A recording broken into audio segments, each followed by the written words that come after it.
वन्यजीव आणि पर्यावरणासाठी घातक ठरण्याची शक्यता असलेला लोहडोंगरी लोह खनिज खाण प्रकल्प रद्द करण्यात यावा अशी मागणी अर्थसंकल्पीय अधिवेशनात बोलताना आमदार किशोर जोरगेवार यांनी केली। यावर उत्तर देताना वनमंत्री गणेश नाईक यांनी या खाण प्रकल्पाला मंजुरी देण्याचा शासनाचा कोणताही मानस नसल्याचे स्पष्ट केले। चंद्रपूर जिल्ह्यामध्ये लोहाडोंगरी खाण ही केवळ 35-36 हेक्टरवरती होत आहे आणि त्याच्या उत्खननाकरता शासनाने परवानगी दिलेली आहे।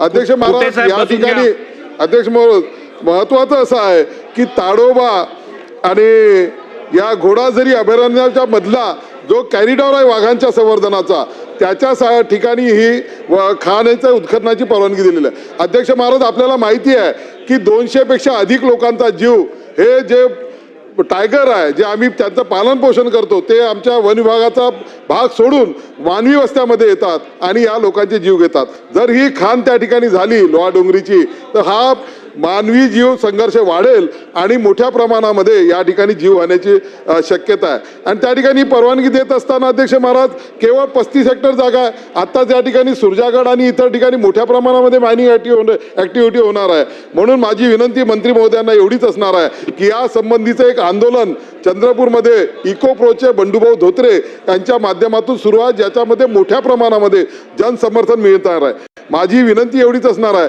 की त्या खाणीला परवानगी रद्द करणार आहे का, आणि त्या संबंधीची एखादी बैठक त्या इकोप्रो बंडू धोत्रे आणि त्या संबंधीचे सगळे योगेजी दूधपचारे या सगळ्या लोकांना सोबत एक बैठक मुंबईमध्ये किंवा नागपूरमध्ये मंत्री महोदय घेणार असतील तर त्याचं निवेदन करावं अशी मी आपल्याला या ठिकाणी विनंती करतो। क्रॉस करू नका।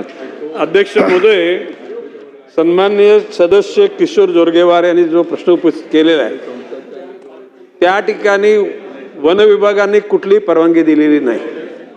केंद्रीय खनिज विभागाने त्यांना ती जागा मंजूर केलेली आहे। अजून राज्य शासनाच्या वन विभागाची परवानगी दिलेली नाही आणि मधल्या काळामध्ये नागपूरच्या खंडपीठानं त्याच्यामध्ये सुमोटो हस्तक्षेप केला आहे आणि ते प्रकरण माननीय न्यायालयाच्या अधीन आहे।